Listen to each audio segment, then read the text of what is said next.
tagal kasi ng pilot run, gumugulang na yung mga rider. Oh. Ang tagal nyong i-regular to, gawing batas to, nakakaisip na yung rider ng bagay na papabor na sa kanila. Aha. Ang tagal na kasi ng panahon eh. Nakikita namin, 2017, 40 pesos lang ang gasolina. 50 hanggang 60 na ngayon. Hindi naman tumaas ang per. Ngayon, ang mindset ng rider, magulang kayo. Mga malalaki na yung kumpanya, di pa kami kikita sa inyo ng libo. Ang ginagawa ng rider, nanggugulang na rin. Gulangan. Total, di nyo naman kayo mahuhuli. Puro lang kayo pilot study. Dalubhasa na nga ako eh. Okay. Sa tagal ng pilot study, graduate na ako. 4 na taon. Magmamasteral na. Tapos nagtataka ngayon, bakit walang booking, ba't naghahabal, ang tatalino natin sa gobyerno eh. Mas matatalino yung nasa kalsada. Kami yung nagsiservisyo eh. Ayaw nyo makinig sa amin, di gagawa kami ng para kumita kami ng mas malaki rin. So, kung hindi natin po ililigal to, ilang taon na, si Ariel nga eh. Tumanda na rin eh. So, sino sinisisi mo dito? Gobyerno na po. Ang tagal na ng pilot study. Ang sabi noon, nag-uusap kami, pilot study, 6 months to 1 year. 5 taon na po, masteral na. Paano man lang sana, sir, every now and then, nagbabago ng LTFRB chairman eh. Dati ang humuli pa sa amin, si Lisada. Sino si Lisada? Dating, spokesperson ng LTFRB. Spokesperson, chairman, yung board member. Ba't kayo nuli? Kasi illegal daw po kami. Yun lang alam namin na hanap buhay pag bumotorsiklo eh. Matagal na yung habal-habal eh. Wala pa sila sa gobyerno, may habal-habal na eh. 2009, may habal-habal na. Pinopost na ni Congressman H. Durano. Hanggang ngayon, namatay na si Representative Raul Delmar ng Cebu. Andiyan pa rin yung panukala na yun. Nananatili yung pilot run eh. Hindi ko malaman kung patalino tayo o pamangmang eh. Attorney Guadis, pakisagot lang. Or, you want to answer that? Mr. Chair? Sasagot naman po si Chair Guadis, but ang tawag po dito na nagugustuhan ko yung sinasabi ni Ms. Silman because basically yun po yung reality on the ground. And syempre po, it's connected sa amin, sa gobyerno, sa ating mga big players, and with due respect even sa ating pong proseso sa paggagawa ng batas, siguro it's a wake-up call in such strong statement po, no? But we appreciate that. So, Chair Guadis, please. Mr. Chair, when I came in, the pilot study is still on process. We submitted the final report, both houses, Committee on Transportation for both Senate and the lower house. When was it submitted? We submitted the report to your office, I think, about 3 or 4 months ago then, under the chairmanship of Senator Grace Po. The committee report for we will submit now if Can you submit it to us? yes, of course, Mr. Chair. To me, to my We office, have an because I'm the new available chairman? copy. Yes, Mr. Chair. Okay. The version for the lower house was submitted. In fact, the lower house had already passed the bill on its third and final reading, and then inaangat na po sa Senate for the disposition of the Senate. So, ang bola ko ngayon nito is in the Senate, Mr. Chair, and if you haven't received one, I can give you one today. I have a soft copy which I can furnish. Mr. Maglunsod, thank you so very much for raising that issue. And I didn't know na may problema din pala dito sa side ng legislative, yung paggagawa ng batas at nasa Senate. And bago lang po akong chairman ng transport, so baka na-overlook lang yon. So I'll look into it. I'll make sure na the ball will start rolling again. Liwanag ko lang sir, kasi dati pumasa na yun sa Congress, 17 Congress, pasado sa Congress. Hindi pumasa sa Senado. 18 Congress, pasado daw sa Senado. Hindi pumasa sa Congress. 19 Congress, pumasa sa Congress. Sa Senado po ngayon, hindi na naman. Kasi sir, kada mag-election po, lagi kami nagagamit mga rider. Lagi kami tinutulungan pag tuwing election. Pagtapos ng election, hindi na kami natutulungan. Iwan naman po kami sa ere. may mga, can I explain to you a little bit on how it works sa pagpapasa ng batas? In fact, ako mismo, nakaramdam niyan. Pinasa ko yung Magna Carta for Seafarer. May tadaan kang proseso, first reading, second reading, third reading, and then after that, then ipapasa mo yun sa Malacanang for signature. May mga lobbyist kung tawagin na para harangin yung bill na yun, especially kung may mga apektuhan na ibang sektor. So, magkakaroon ng lobbying. So, ako, fortunately, nalampasan ko yun at ipapasa ko yung Magna Carta for Seafarers. Now, I'm gonna do it again one more time. Titignan ko yung batas na yun once na na-submit sa akin yung sinasabi niya, Tony Guadis, yung report.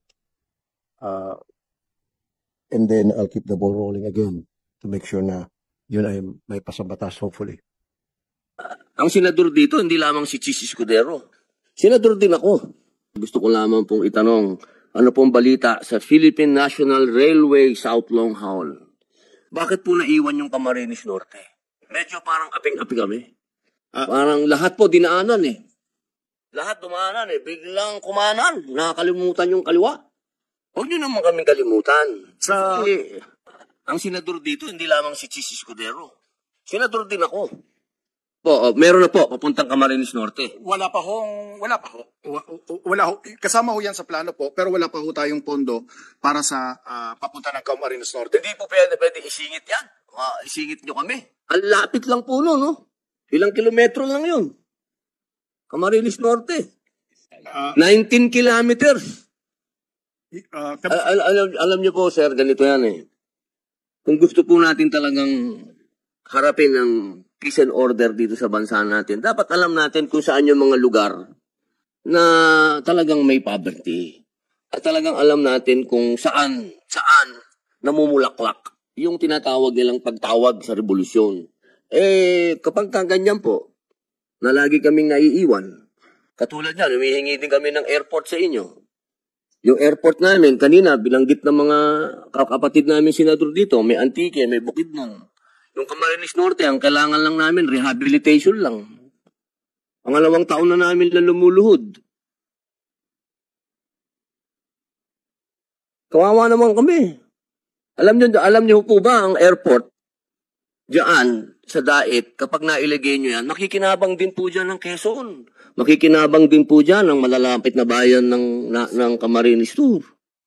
At doon po sa lugar namin, wala po dyan problema kahit itanong nyo po sa Kaap. Diyan po sa Naga, humihingi sila 11 billion yata ang hinihingi nila para sa airport nila. Kami ho, 250 million lang. May airport na kami. Busted na kami sa train, busted pa rin sa airport. Ang napakasawing pag-ibig naman ito.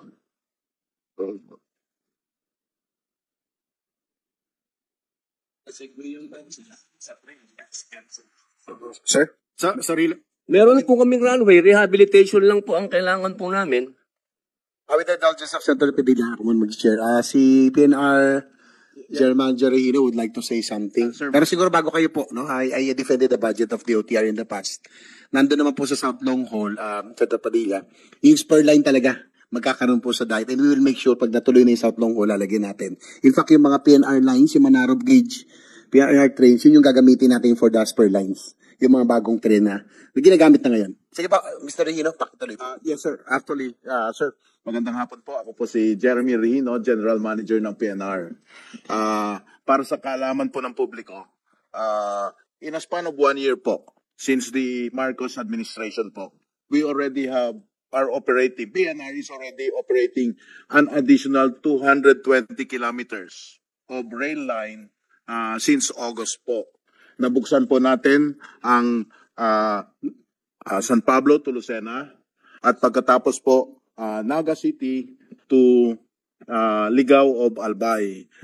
Hinggil naman po sa Camarines Norte po, ginagawan po namin ng paraan na magkaroon ng spur line, yung sinasabi po ni Senator Ejercito po.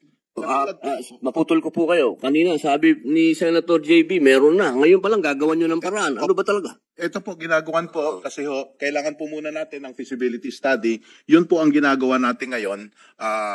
Yun ang gagawin natin ang feasibility study for the spur line to Camarines Norte po. Bearing in mind na modernize ang South Long Haul natin. So ganun hindi natin parang ang nangyari po dito sa Metro Manila, hindi nadaanan ng NSCR ang Nabotas. Ang solusyon natin sa mga taga Nabotas po ay magkaroon po tayo ng spur line na didikit po sa NSCR. Ganon din po sa Camarines Norte, magkakaroon tayo ng spur line na didikit po sa South Long Haul. Kaya hindi maka-cut off ang mga tao dito. At saka ang mga lumang alignment po natin, gagawin po natin itong heritage lines because these are the two tourist alignments po. So, hindi tayo masasayang dito. We will still continue to maintain these heritage lines po. Magandang balita po yan. Mga kailan po kaya namin aasahan yan, boss? May na po sa DOTR ang sasagot. Ang in-charge po ng pagpaplano ay ang opisina ng Undersecretary for Planning and Development.